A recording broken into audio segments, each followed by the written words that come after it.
रिहान को जन्मदिन अवसर में केक काटिले नहीं माँ जहाँ स्थानीय अंचल भिन्न एक चर्चा है। आज्ञा हाँ दर्शक बंधु जहाँ केक न काटी माँ चर्चा आसिले सबुबले जड़े समाजसेवी समाज सेवा करने लक्ष्य थाए। जय जगन्नाथ फाउंडेशन तरफ एक नियारा भावे जन्मदिन पालन करा जायछि।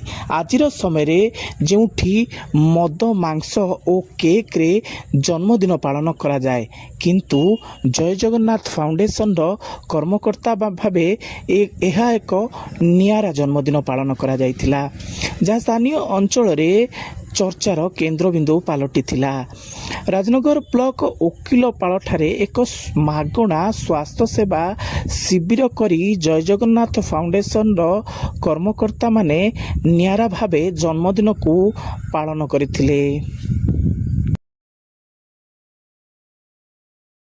अनेक समय आम देखीचु जन्मदिन पालन करा जाए भिन्न एक शैली रे।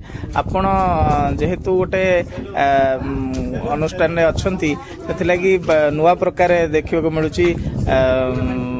स्वास्थ्य सेवा शिविर रे लोक मान सेवा देवाई जन्मदिन से गोटे पालन करा जाउछि। कौन कहबे विषय में?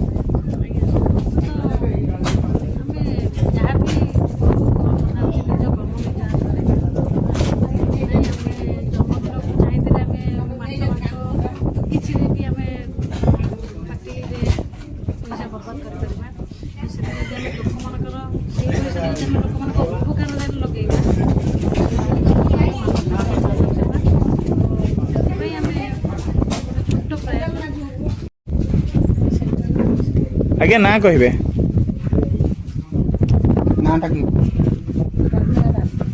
आज जो स्वास्थ्य सेवा शिविर रे डॉक्टर को देखे सारे आज जो रिहान का जन्मदिन रे गोटे स्वास्थ्य सेवा शिविर अनुष्ठित होची कौन कहबे से विषय रे?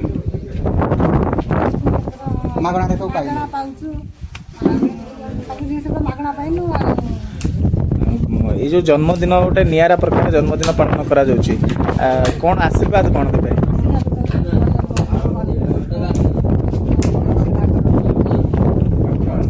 परिचय परिचय मो ए गाँव जड़े 78 वर्ष वयस्क लोक मो ना संतोष मंडल बापा ना सुधीर मंडल। ये गाँव में 71 बात्या पूर्व गोविंदपुर थिला एबे ओकिलपाड़े आसी बर्तमान 248 परिवार रही।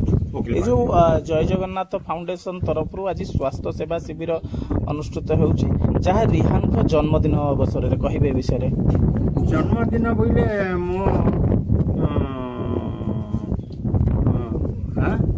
मो भणजार पुओ माने नातीर जन्मदिन तेणु ये जन्मदिन रे आज जो आयोजन करा जायछि मु सेति पई मु खुशी तत्संगे संगे आम गाँव 248 परिवार समस्ते खुशी।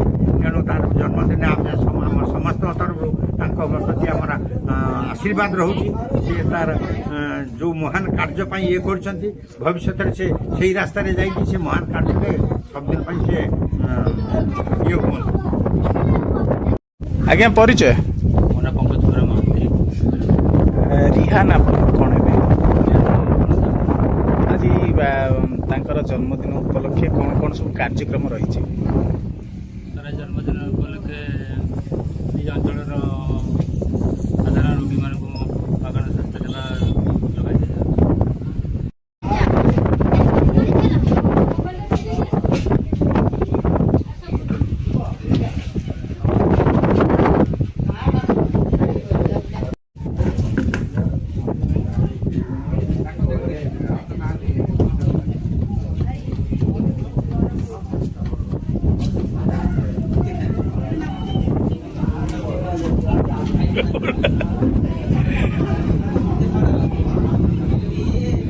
रिहान आपणकर कौन है? आज जन्मदिन से जन्मदिन उपलक्षे ये गोटे स्वास्थ्य सेवा शिविर अनुष्ठित करा जायछि। आमे अनेक समय देखीचु जन्मदिन पालन भिन्न एक शैली रे जुग परिवर्तन हो सारी किंतु आपणकर ये जो स्वास्थ्य सेवा शिविर करा जाउछि लोक मानक सेवा करिबा पई कौन कहबे? भल पदक्षेप नै जन्मदिन रे बहुत ସେଥିପାଇଁ ଉପକୃତ ହେଇପାରୁଛନ୍ତି। ଆଉ ଯାହା ହଉ ଜନ୍ମଦିନରେ ହେଇଥିବାରୁ ରେହାନ୍କୁ ବି ବହୁତ ଆଶୀର୍ବାଦ କରିବେ ସମସ୍ତେ ଲୋକମାନେ। ଏମିତି ଜନ୍ମଦିନରେ ଲୋକମାନଙ୍କୁ ସାହାଯ୍ୟ କରିବାର ନୂଆ ନୂଆ ପଦକ୍ଷେପ ନେଲେ ବି ଭଲ।